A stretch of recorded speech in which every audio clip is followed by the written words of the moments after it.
Hey everyone, Alan here, going live.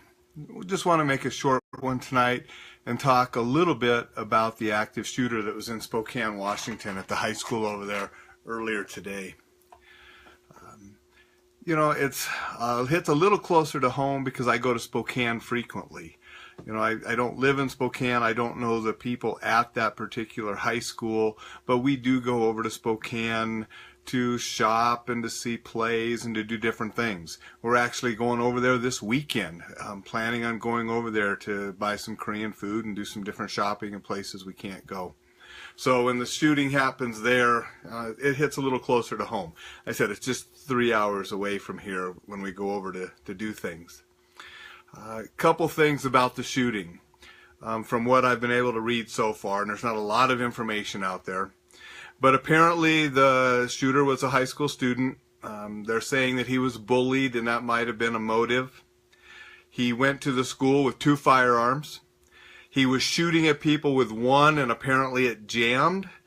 And one of the classmates went over to him to try to talk him down, and he pulled the second firearm, shot and killed that student.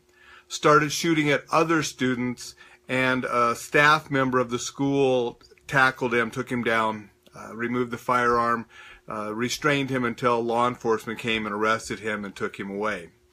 It's my understanding that there was just the one fatality, the boy that tried to talk him down, who I'll talk about in a minute, and there were at least 3 other serious injuries. I'm not sure their condition. They were taken to the hospital. A couple things about this shooting that reinforces some of the things that I teach in the Survive a Shooting course and that I'm writing about in the book. And I just went over 60,000 words in the book yesterday. I'm guessing the book might be about 70,000 with pictures when I'm done. So I'm nearing the completion of the rough draft, and I'll be sending it out to a bunch of people to get endorsements and feedback. But the things that the shooting today reinforced about the class and about the book. The boy that went over there, the student that went over there to try to talk him down, I commend him for trying to do something. It was brave. He was trying to do the right thing, so I'm not going to say anything negative about him. It was heroic of what he did. Unfortunately, he used the wrong tool. And what I mean by that is what I teach is crisis communication is a tool to be used in certain situations, and it's a very good tool in certain situations. In this particular situation, it was not the correct tool. When somebody is actively shooting at people and trying to kill people or killing people, talking is over. There's no time to talk anymore. So he used the wrong tool. At that time, the only tool to stop him is violence. And whether that's violence with a firearm, with an improvised weapon such as a fire extinguisher, or tackling him like that staff member did, who I'll talk about next, that's the tool you need, is violence. Tim Larkin just wrote a book, and I'm halfway through it right now, and I actually quoted it in the Survive a Shooting book, but when violence is the answer. Tim is 100% right that when violence is the answer, it's the only answer. And this is a really good book. Mark says, agreed, the sole fatality failed to take into account the mindset of the active shooter. That's correct, Mark. He used a tool that is proper at some times, but it wasn't proper in the situation he was in. The only tool that we needed to use in that situation was violence, which is what the staff member used to stop him. From what I read, he tackled the person, which is a good tool to use for most people if they're not trained. Tackling these active shooters, swarming them if you have more than one, has been an effective way to stop him. If you tackle him and pound his head with something heavy, fire extinguisher or something, so much the better. But you have to go 100% and stop them. That's the effective tool. So that reinforces, some of what I'm teaching in the classes. It's correct. You can't use the crisis communication when the time has passed. You need to go to the violence. And this situation also reinforced that ordinary people with minimal training can stop these active shooters. It's been done before. It was done today. It will be done in the future. And that's one of the reasons I'm out there trying to teach people that they don't have to hide under a desk and be a victim. They can take things into their own hands, and they can do things to increase their own survivability and the survivability of other people. And the three options that you have and that I teach: one, you can escape the area. Get away. If you escape to safety, you're survived. Two, you can deny that shooter access to you. And that's getting behind cover. It's going into a room and locking and barricading and keeping him outside. You know, those strategies and denying a shooter access to people have saved lives. It's been a successful strategy in active shooter situations. Virginia Tech being one of them, where the people that barricaded survived. The people that didn't and hid under desks when the shooter got in the classroom were unfortunately killed. So denying access is a successful strategy. And third, attack back. If you can't do one of the others, you got to take it to them. And you can fight, and you do it with 100% commitment.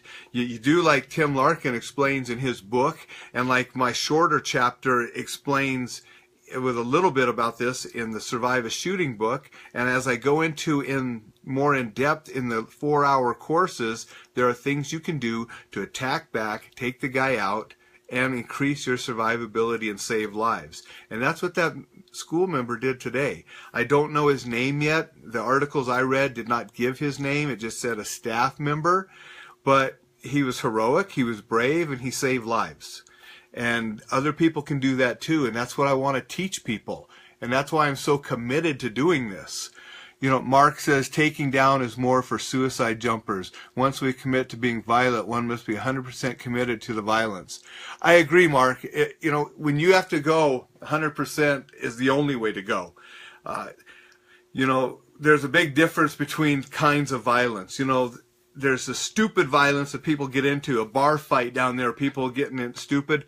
Those are avoidable. Walk away. It's not worth it.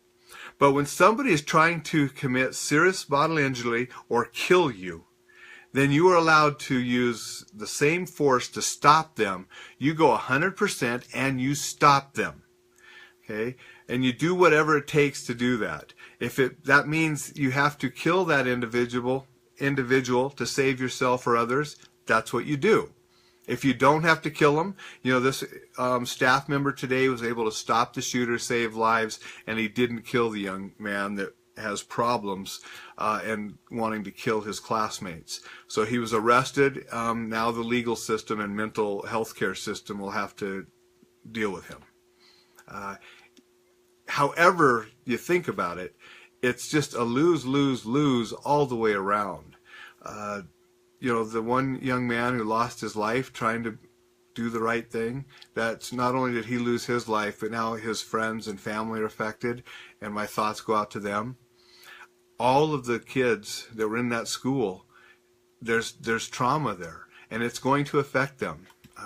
I have a friend here in Missoula, his cousin was in this Columbine shooting. And it affected him forever. He still has problems because of being in that situation, being almost killed and having so many of his classmates and stuff killed in Columbine when he was 16 years old. He still has problems, and it's affected him throughout his whole life. And we don't know how these situations will affect certain people. And it's just like we don't know how combat's going to affect certain soldiers, and they come back with different mental states and the post-traumatic stress disorders that happen. Well, kids that are involved in these kind of shootings at schools, they will have that same kind of post-traumatic stress, and it can stay with them for a long time. So everybody around there has lost. The community has lost because of what has happened. The only good thing is that member of the staff was able to stop the shooting before it was even worse. And so that's the only thing about it that we can say is good, is that he stopped it before it was worse. Everything else about it is bad. Just like everything about all of these shootings is bad. And it's why I am so committed. I got on that video after the shooting in Aurora, Colorado at the Batman Theater, and I pledged to everybody that I was going to make a difference in this field, and I have. Over 4,000 people that have been trained in this community that I've been part of. The book is almost done. I'm traveling to Virginia next month again to teach a couple survive a shooting classes to medical facilities. In a couple weeks, I'm doing a webinar through this internet company that goes out to a lot of business owners, and I'll be doing a webinar on what people can do. So I'm going to just keep doing this. My plans for next year are to devise a train the trainer program so other people can teach my program, so I can get more people out there helping others. I can't teach everybody, but if I can teach people to go teach others, then we can expand and get even more people trained. Greg says, keep up the great informative live teaching seminars, Alan. We all appreciate what you're bringing to the table. Stay safe. Thank you, Greg. I appreciate that. I really do appreciate the comments and stuff and the support. It's something I'm passionate about, to help people not be victims. And that's what the course is. And, you know, some people say, well, what can you do in 4 hours or 8 hours? And some people will dismiss that. Well, I'll bring up Tim again, just because, you know, it's a good book that I'm reading right now, but he has a story in the first chapter where a young lady went to one of his classes at the insistence of her father because she was going off to college, and she woke up with a guy on top of her. He had snuck in and got on top of her. And because of that little bit of training and the mindset that she got at Tim Larkin's class, she was able to defend herself. And it turned out this was a serial rapist that had been going on.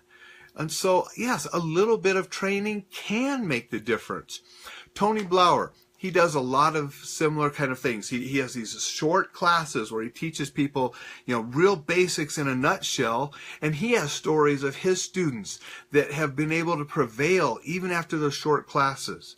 So don't tell me that the short classes don't do any good, because I know they do. And I have seen people come into a class with the mindset of, there's nothing I can do. I'm scared. And the world is a scary place, and I'm terrified that this is going to happen to me. And they have left the class with the attitude of empowerment and knowing that they don't have to be a victim. There's something they can do. Okay, and like I said, you know, I'm going back to Virginia. They had me out there 6 months ago, and the training went so well that, you know, they're bringing me back for a refresher. Because, you know, a little bit, yeah, it's great. A little bit more to keep that momentum going and to help people not be victims. And that's what I'm all about. I want people to enjoy life safely and not be victims of violence.